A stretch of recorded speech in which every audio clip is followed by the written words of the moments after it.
Hello friends. आज मैं आपसे डिस्कस करूंगा Rajasthan computer senior instructor computer teacher syllabus 2021। यहाँ पे आपको पता है कि राजस्थान सरकार ने दो पोजीशंस के लिए, एक तो आपका जो बेसिक लेवल है और एक जो सीनियर इंस्ट्रक्टर है, ये दो पद हैं।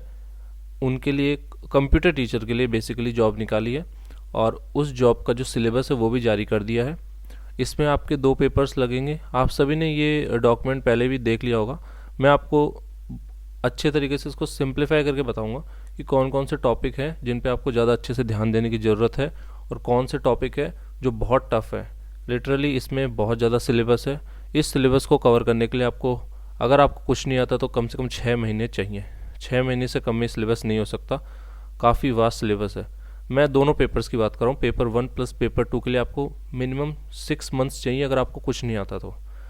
अगर आपने आईए की तैयारी कर रखी है तो आप ये सिलेबस दोनों मिला के 3 महीने में पूरा कर सकते हैं। 3 महीने आपको अच्छे से लगना पड़ेगा। खासकर सीनियर इंस्ट्रक्टर के लिए आपको कम से कम 3 महीने की तैयारी ज़रूरी है। लेकिन अगर आप केवल बेसिक वाला जो पद है उसको टारगेट कर रहे हैं, मैं तो ये कहूँगा कि दोनों ही टारगेट कीजिए और सीनियर वाला टारगेट कीजिए। बेसिक वाला ऑटोमेटिकली आपका सिलेबस कवर हो जाएगा। अगर आप सीनियर को टारगेट कर रहे हैं तो मिनिमम आप 3 महीने कम से कम आपको 8 से 10 घंटे की पढ़ाई ज़रूरी है, तब जाके आप सीनियर इंस्ट्रक्टर वाला जो सिलेबस वो कवर कर पाएंगे। मैं ये ऐसा क्यों कह रहा हूँ, क्योंकि मैं आपको बताता हूँ सिलेबस में क्या क्या पॉइंट्स हैं और वो पॉइंट्स काफ़ी उन्होंने अच्छे से एक्सप्लेन नहीं किया उन पॉइंट्स को, केवल एक शब्द लिख दिया। और वैसे जैसे कोई सिलेबस होता है, अगर आप उसमें पाइथन प्रोग्रामिंग की बात करें तो पाइथन प्रोग्रामिंग बहुत बड़ी प्रोग्रामिंग लैंग्वेज है। उसको पढ़ने बैठे तो अकेले वो ही कम से कम 1 से 1.5 महीना आपको सीखने में लग जाती है, अगर उसके सिंटैक्स वगैरह सब पढ़े तो। और इन्होंने ऐसी 3 से 4 प्रोग्रामिंग भाषाओं का सिलेबस में मेंशन किया है, प्लस उसके अलावा मशीन लर्निंग वगैरह ये सब कुछ मेंशन किया है। तो चलिए डिस्कस करते हैं क्या क्या है सिलेबस में। तो सबसे पहले देख लेते हैं हम इसकी मार्किंग स्कीम क्या है। मार्किंग स्कीम अगर आप देखोगे तो देखिए, सबसे पहले the examination shall carry 100 marks, तो 100 मार्क्स का एग्जाम होगा। देयर विल बी 2 पेपर्स, ठीक है। Paper 1 shall be of 100 marks, तो ठीक है, पेपर 1 जो होगा 100 मार्क्स का होगा, पेपर 2 भी 100 मार्क्स का होगा। इसमें टाइपिंग टेस्ट का कोई मेंशन नहीं है, कोई इंटरव्यू नहीं होगा, केवल आपको ये 2 पेपर देने हैं। जो भी मेरिट बनेगी इन 2 पेपर्स के मार्क्स के आधार पर ही बनेगी। सबसे बड़ी चीज़ जो इसमें है वो है नेगेटिव मार्किंग, और नेगेटिव मार्किंग है हाफ नंबर। आप समझ रहे हैं हाफ का मतलब आधे मार्क्स की नेगेटिव मार्किंग है। अगर 1 मार्क का एक क्वेश्चन है तो 0.5 मार्क्स की नेगेटिव मार्किंग है, जो कि अब तक की सबसे ज़्यादा नेगेटिव मार्किंग है। किसी भी पेपर में आप उठा के देख लीजिए, 0.5 मार्क मतलब हाफ मार्क्स की नेगेटिव मार्किंग कभी नहीं होती। अगर 2 नंबर का प्रश्न है तो नेगेटिव मार्किंग या तो 1/3 होती है या आपके 1/4 होती है, पर यहाँ पे नेगेटिव मार्किंग हाफ है। तो ये बहुत आप कह सकते हैं कि इन्होंने काफ़ी सोच समझ के वैसे किया है ये, ताकि लोग ज़्यादा तुक्के ना लगा पाएँ। और अगर आपने इस पेपर में तुक्के लगाने की कोशिश करी तो यकीन मानिए कि आपके बहुत कम मार्क्स आएंगे, ठीक है, क्योंकि हाफ नंबर बहुत ज़्यादा होता है। तो सोच समझ के इसमें तुक्के लगाने की सोचिएगा। तो अब सिलेबस देखें तो सबसे पहले हम आते हैं यहाँ पे। ये आपका जो जनरल पेपर होता है पेपर 1, इसमें जनरल आपके जो है साइंस वगैरह के टॉपिक, राजस्थान जी के, इंडियन जी के, ये सब इसमें कवर्ड है, मैथमेटिक्स एंड ऑल। तो ये आप देख लीजिएगा। सिंपल है, basic numeracy, general mental ability, decision making, logical reasoning, art and culture, history, geography, जो आपका आईए का सिलेबस था। अगर आपने राजस्थान का अच्छे से कवर कर रखा है तो इस पेपर में आपको कोई भी प्रॉब्लम नहीं होने वाली। सेम वही सिलेबस इन्होंने ऐसे कैसा कॉपी पेस्ट कर दिया, कोई अंतर नहीं है। अगर आपने आईए में सेकंड पेपर के अच्छे से तैयारी करी है जो 80 मार्क्स का था, तो आपका ये आसानी से हो जाएगा, कोई प्रॉब्लम नहीं आएगी। और इसमें तो क्लास 10th लेवल की मैथमेटिक्स, आईए में तो फिर भी 12th लेवल की मैथमेटिक्स थी, इसमें तो क्लास 10th लेवल की है, तो आप आसानी से मैथमेटिक्स भी कर लेंगे। चलिए आते हैं आगे। ओके, ठीक है। सेकंड पेपर देखिए, सीनियर इंस्ट्रक्टर का है ये सिलेबस। सेकंड पेपर है, देखिए पेपर फर्स्ट दोनों के लिए समान है, सीनियर इंस्ट्रक्टर और बेसिक जो आपका इंस्ट्रक्टर है उसके लिए भी जो है पेपर समान है। आपको दिखा देता हूँ मैं। सेकंड पेपर है जो डिफरेंट है, ये सीनियर इंस्ट्रक्टर का है सिलेबस, और आपको नीचे दिखा देता हूँ ये बेसिक इंस्ट्रक्टर है, ठीक है। इनका सेकंड पेपर है। पेपर 1 दोनों का समान है, पेपर 1 में कोई भी अंतर नहीं है। पेपर 2 में डिफरेंस है, पेपर 2 में दोनों का सिलेबस थोड़ा डिफरेंट है, ज़्यादा अंतर नहीं है वैसे तो। अब पेपर 2 देख लेते हैं सीनियर इंस्ट्रक्टर का, जो कंप्यूटर का आपका सिलेबस है, ठीक है। तो देखिए इसमें 100 मार्क्स का पेपर होगा, ठीक है। 2 घंटे आपको दिए जाएंगे, 120 मिनट होंगे, 100 मार्क्स का पेपर होगा, ठीक है। अभी तक जो जानकारी मिली है उसके हिसाब से ये ऑफलाइन ही होगा, वैसे ये पेपर ऑनलाइन नहीं होगा। लेकिन बाद में अगर देखते हैं कि गवर्नमेंट क्या इस पे लेती है, इस पे क्या एक्शन रखती है। अगर वो ऑफलाइन रखेंगे, मैक्सिमम चांसेस यही है कि चूँकि RSMSS भी जो है इसको ऑर्गेनाइज करवा रही है, तो ये ऑफलाइन ही होगा, ऑनलाइन नहीं होगा। लेकिन हो सकता है गवर्नमेंट बाद में इसको चेंज कर दे, तो उसको हमें देखना पड़ेगा। और अगर ऑफलाइन होगा तो ये मान के चलिए आपको ये 120 मिनट नहीं मिल रहे एक तरह से, या आप मान के चलिए 100 मिनट ही मिलेंगे, क्योंकि 20 मिनट तो 10 से 20 मिनट तो गोले भरने में चले जाते हैं, तो इसका भी आप ध्यान रखिएगा। ओके, तो सबसे पहले हमें जो नई चीज़ देखने को मिल रही है जो आईए के सिलेबस में नहीं थी, वो है पैडागोगी। देखो, पैडागोजी एक होता है, टीचिंग टेक्निक्स जो होती है उसको बोलते हैं पैडागोजी, ठीक है। तो आप किस तरह पढ़ाएंगे, ठीक है, ये सब चीज़ें इसके अंदर कवर होती है। ये जो कोई भी टीचिंग एग्जाम होती है उसमें पैडागोजी जो है सबसे इंपॉर्टेंट पार्ट होता है, तो वो हमेशा इसमें इंक्लूड रहेगा। इसलिए आपको ये चीज़ यहाँ पे देखने को मिल रही है, क्योंकि ये टीचिंग वाली जॉब है, इसलिए आपको पैडागोजी वाला सेक्शन दिया गया है। दूसरा आपको है mental ability, problem solving, decision making, data interpretation. देखो, ये सीधा सीधा आईए का, यहाँ से ये आईए का पोर्शन उठाया हुआ है। ये सीधा, अगर आपने आईए का सिलेबस देखा है तो वहाँ पे ये आपको सीधी सीधी लाइन दिख रही होगी। आईए में पैडागोजी नहीं था, यहाँ पे मेंटल एबिलिटी वाला पूरा पार्ट ये आईए का सिलेबस ऐसे कैसे है। बेसिक न्यूमरेसी यहाँ पे सेम आईए का सिलेबस है, ठीक है, कोई अंतर नहीं है, बिल्कुल भी अंतर नहीं है। फंडामेंटल ऑफ कंप्यूटर सेम, ये आईए का ऐसे कैसे कॉपी पेस्ट किया हुआ है, यहाँ पे कोई भी डिफरेंस नहीं है। अब चेंज कहाँ पे आ रहा है मैं बताता हूँ दोस्तों, चेंज कहाँ पे आ रहा है। और चेंज छोटा मोटा नहीं है, बहुत ही, ये मान के चलिए बड़ा चेंज है, और इसमें बहुत ज़्यादा वक्त आपको लगेगा। सबसे बड़ा जो चेंज आया वो है पार्ट 6, यहाँ पे आपको दिख रहा है पार्ट 6, ये आपका बहुत ज़्यादा समय लेगा। तो मैं सबसे पहले आपको यही सलाह दूंगा कि पार्ट 6 को आप बाद में कवर करना। ये आपका बहुत ज़्यादा समय जो है इसमें आपको लगेगा, क्योंकि देखो यहाँ पे सबसे पहले तो 4 प्रोग्रामिंग लैंग्वेजेस की बात हुई है, 4 नहीं 5। देखिए, C++, जावा, .NET, 4 ये, और ये आपकी पाइथन, ये 5 प्रोग्रामिंग लैंग्वेजेस है। और यकीन मानिए इनको पढ़ने में आपको कम से कम 1.5 से 2 महीने लग जाएंगे। अगर आपको अच्छे से इनके सारे क्वेश्चंस के आंसर करने हैं तो आपको इन 5 प्रोग्रामिंग लैंग्वेजेस के सिंटैक्स और कैसे ये प्रोग्राम एग्जीक्यूट होता है उसको समझने में 1.5 महीना तो मिनिमम लगेगा, अगर आप 8 से 10 घंटे की पढ़ाई भी कर रहे हैं तो आप चाहें तो इस छठे सेक्शन को छोड़ सकते हैं। मैं तो ये कहूँगा, अगर आपके पास समय नहीं है तो आप बेसिक थोड़े से क्वेश्चन प्रैक्टिस कर जाओ, MCQs की बेसिक लेवल की प्रैक्टिस कर जाओ, लेकिन ज़्यादा डीप में मत जाना, क्योंकि इसमें बहुत ज़्यादा आपका टाइम लगेगा। आर्टिफिशियल इंटेलिजेंस इतना बड़ा सब्जेक्ट है कि पढ़ने बैठे तो आदमी 10 साल निकाल सकता है। ये सारे सब्जेक्ट्स बहुत बड़े, मशीन लर्निंग, ये बहुत ही बड़े सब्जेक्ट्स हैं, इनको आप कवर कर ही नहीं सकते। आप इनको कभी भी पूरा कवर नहीं कर सकते, चाहे कोई कितना इंटेलिजेंट हो, कितना ही उसने पढ़ा हो, इसमें से सारे क्वेश्चंस का आंसर नहीं कर पाएगा। तो मैं आपको यही बोलूँगा, इसमें आप बेसिक पूरा कवर करिए, बेसिक अच्छे से कर लीजिए इनका। आपको सिंटेक्स सबके पता होने चाहिए, क्योंकि ज़्यादातर प्रश्न मेरे हिसाब से सिंटेक्स से आएंगे। सीनियर इंस्ट्रक्टर में हो सकता है थोड़ी डीप लेवल के आ जाए, बेसिक में तो सिंटेक्स के ज़्यादा कुछ नहीं पूछेंगे। हाँ, सीनियर में आपको थोड़ा डीप लेवल का पूछ सकते हैं, लेकिन वो सभी के लिए टफ होगा। अगर आपके लिए टफ है तो वो सभी के लिए टफ होगा, कोई प्रॉब्लम नहीं है वो। तो ऐसे क्वेश्चन तो कोई भी नहीं कर पाएगा, क्योंकि ये मतलब ये वाला पोर्शन काफ़ी ज़्यादा आपको इसमें काफ़ी ज़्यादा पढ़ना पड़ेगा। तो ये वाला पोर्शन के लिए आपको आप बेसिक पे ज़्यादा फोकस करो, फिर आप एडवांस बाद में कर लेना। जब आपको पूरा सिलेबस हो जाए तब आप एडवांस सेक्शन पे जा सकते हैं। अब हम आ जाते हैं, हाँ, जो 7वां सेक्शन है, देखिए ये तो आईए में भी था, ऑब्जेक्ट ओरिएंटेड प्रोग्रामिंग। उसमें इनहेरिटेंस से क्वेश्चन आया था, अगर आपको याद हो आईए में। तो यहाँ पे आपको ज़्यादा हार्ड क्वेश्चन नहीं मिलेगा, इजी क्वेश्चन मिलेगा, तो ये आसानी से कवर हो जाएगा। डेटा स्ट्रक्चर एंड एल्गोरिथम थोड़ा सा इन्होंने ऐड किया है, एक तो आपको ग्राफ्स वगैरह भी पढ़ने पड़ेंगे, और बाइनरी सर्च ट्री वगैरह ये भी पढ़ना पड़ेगा। ये सब उसमें मेंशन नहीं था आईए के सिलेबस में, यहाँ पे आपको अच्छे से इनको भी है जो है कवर करना पड़ेगा। एल्गोरिदम, देखिए एल्गोरिदम वैसे तो इन्होंने जो जो एल्गोरिदम है, जो इम्पोर्टेंट एल्गोरिदम्स है उनके नेम दे दिए हैं, ट्री ट्रैवर्सल हो गया, ब्रांच एंड बियॉन्ड। पर ये टॉपिक आप आराम से जो है 4 से 5 दिन में आराम से कवर कर सकते हैं, कोई इसमें ज़्यादा टाइम लगेगा नहीं।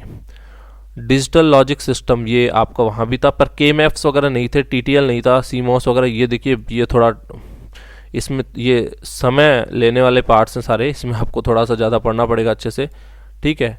ये डिजिटल इलेक्ट्रॉनिक्स का पार्ट है, ये आप देख रहे हो ये वाला।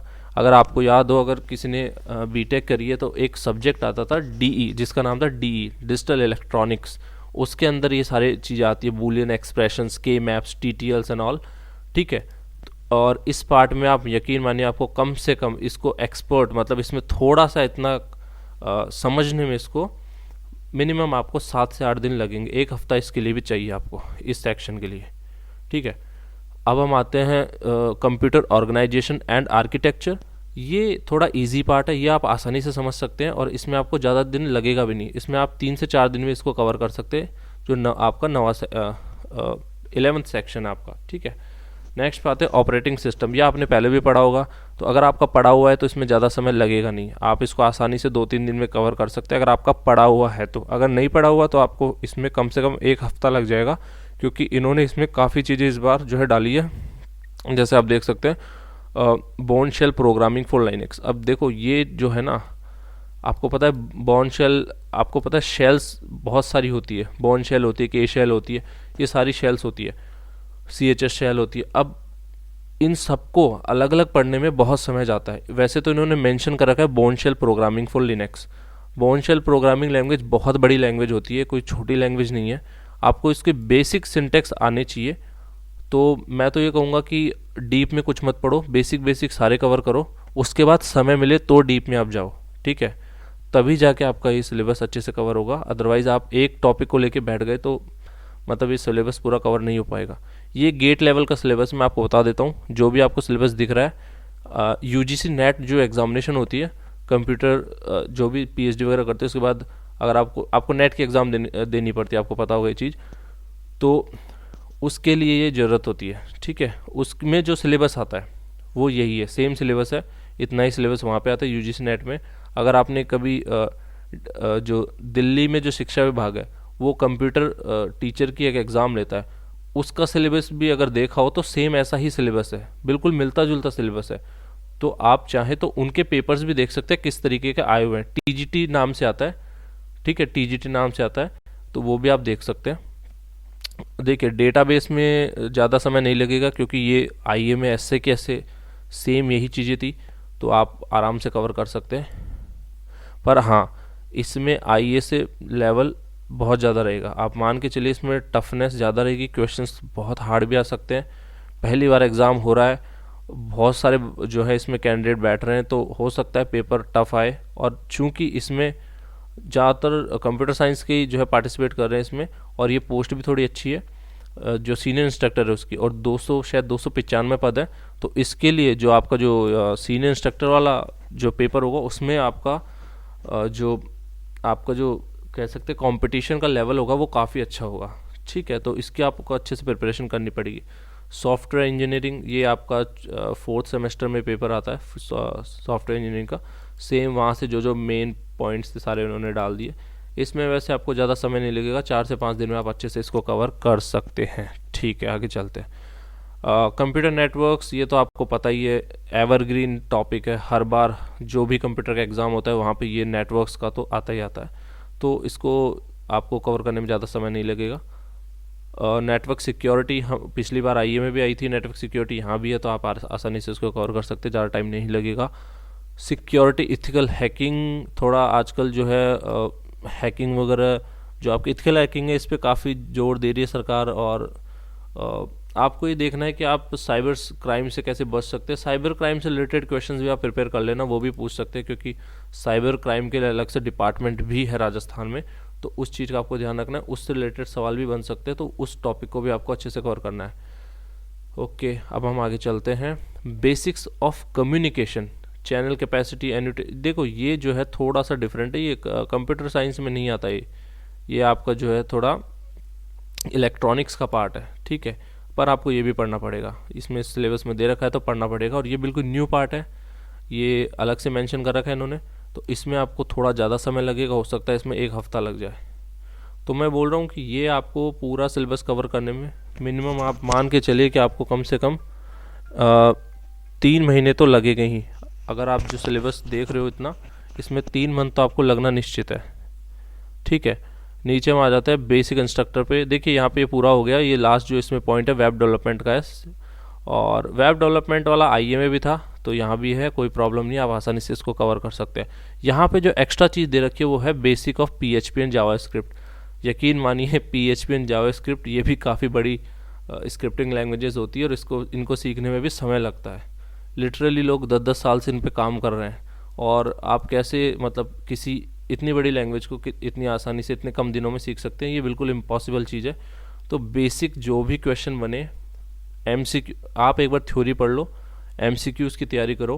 क्वेश्चन प्रोग्रामिंग सीखने की ज़रूरत नहीं है यहाँ पे। मुझे नहीं लगता कि प्रोग्रामिंग का क्वेश्चन आएगा, और आएगा तो आपको छोड़ना ही पड़ेगा।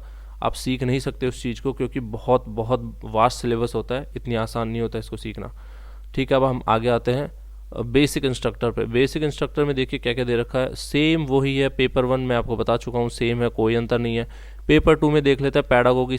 मैं जो डिफरेंट चीज़ों की बता देता हूँ, वैसे तो कुछ भी डिफरेंट नहीं है, सब कुछ वही है जो आपका सीनियर इंस्ट्रक्टर में है।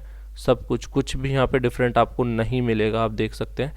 इसमें कुछ पॉइंट्स कम है वैसे, जैसे वहाँ पे जो आपका सॉफ्टवेयर इंजीनियरिंग वाला पार्ट शायद यहाँ पे नहीं है, हाँ यहाँ पे नहीं है वो, तो कुछ पॉइंट्स यहाँ पे कम है। बाकी सिलेबस दोनों का ऑलमोस्ट सेम है। ठीक है, तो ये इस तरह आपका सिलेबस है। तो आप अभी से इसको स्टार्ट कर दीजिए प्रिपेयर करना।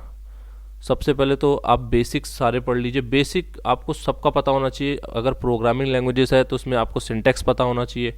अगर आप जैसे ऑपरेटिंग सिस्टम पढ़ रहे हैं तो आपको ये पता होना चाहिए कि बेसिक जैसे कितने टाइप के होते हैं ऑपरेटिंग सिस्टम, कितनी लेयर्स होती हैं, कर्नल क्या होता है, ये सब नॉर्मल चीज़ें, और कौन कौन से एल्गोरिदम होती है जो हम यूज़ करते हैं, ये सब नॉर्मल चीज़ें आपको पता होनी चाहिए। ठीक है, बाकी जो जो आपको हार्ड लग रहा है उसको बाद के लिए छोड़ दीजिए।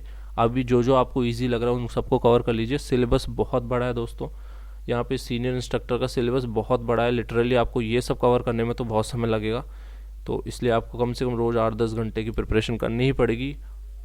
और 8-10 घंटे की प्रिपरेशन फॉर 3 मंथ्स अगर आप कर लेते हैं 3 महीने तक, तो आप आराम से ये कवर कर लेंगे, क्योंकि आपने आईए में सब कुछ पढ़ रखा है। तो आपको कुछ चीज़ें तो रिवाइज करनी है, और कुछ नई चीज़ें उनको अलग से पढ़ना पड़ेगा। ठीक है, बुक्स में जल्दी एक वीडियो लाऊंगा जिसमें मैं बुक्स के बारे में बताऊंगा। अभी मार्केट में बुक्स फ़िलहाल नहीं आई है, इसलिए मैंने कोई वीडियो नहीं बनाया। जैसे मुझे कोई मार्केट में अच्छी बुक दिखती है तो मैं बुक्स का भी आपके लिए वीडियो बना दूंगा। उसमें आपको बता दूंगा कि आप कहाँ से कवर कर सकते हैं। कोचिंग अगर आप पूछे तो अगर आपको लग रहा है कि कोचिंग की आवश्यकता है तो आप कोचिंग कर सकते हैं। सीनियर इंस्ट्रक्टर के लिए अगर आप चाहें तो कर सकते हैं। बेसिक लेवल तो आइए जितना ही है, थोड़ा बहुत ऊपर नीचे हो सकता है, ऊपर ही है नीचे तो नहीं है। तो बिना कोचिंग भी आप पढ़ सकते हैं। लिटरली देखो, कई मार्केट में ऐसी बुक्स आती है, अगर आप उनको अच्छे से पढ़ लें तो ये पूरा सिलेबस कवर हो सकता है। एक कंप्यूटर साइंस की गेट की बुक आती है, उसमें थ्योरी भी दी रखी थी। अगर आपको कोई मिल जाए पुरानी बुक, वो भी आप पढ़ सकते हैं, कोई प्रॉब्लम नहीं है। वैसे मैं बुक्स की अलग से वीडियो बना दूंगा, आप उनको रेफ़र कर लो, आपका पूरा सिलेबस कवर हो जाएगा। ठीक है, और जो कुछ पॉइंट छूटे वो यूट्यूब से वीडियो देख के कर लेना। कई कोचिंग वाले 5-5, 10-10 हज़ार रुपये ले रहे हैं, बिल्कुल इतना पेमेंट करने की आवश्यकता नहीं है दोस्तों। यहाँ पे कोई इतना आपको हार्ड क्वेश्चन भी नहीं आएंगे इतने कि मतलब आपको मतलब ऐसा कोई न्यूमेरिकल टाइप क्वेश्चंस नहीं आएंगे। जैसे कंप्यूटर साइंस में क्या होता है, कुछ टॉपिक्स ऐसे होते हैं जहाँ पे आपको मैथमेटिक्स भी लगानी पड़ती है। वैसा मुझे नहीं लगता ये पूछेंगे, इतना हार्ड भी नहीं पूछेंगे, इतनी हाई फाई जॉब नहीं है ये। अगर आप किसी ने नीलिट की एग्जामिनेशन दी हो तो वहाँ पे आपको पता चलेगा, वहाँ पे जो क्वेश्चंस का लेवल होता है, या किसी ने गेट की एग्ज़ाम दी हो वहाँ पे क्वेश्चंस का लेवल हाई होता है। वहाँ पे आप फिर भी कोचिंग अगर आप चाहें तो कर सकते हैं। इस एग्जामिनेशन के लिए कोचिंग की कोई आवश्यकता नहीं है, अगर आप चाहें तो सेल्फ स्टडी से भी इसको क्लियर कर सकते हैं। मैं जल्दी जो है मॉडल पेपर्स डालना अपलोड करना शुरू कर दूंगा इसके कंप्यूटर टीचर के लिए, तो आप चैनल पे बने रहिए। और जो भी आपके डाउट्स हैं वो आप कमेंट सेक्शन में पूछ लीजिए, मैं उनका जवाब दे दूंगा। धन्यवाद।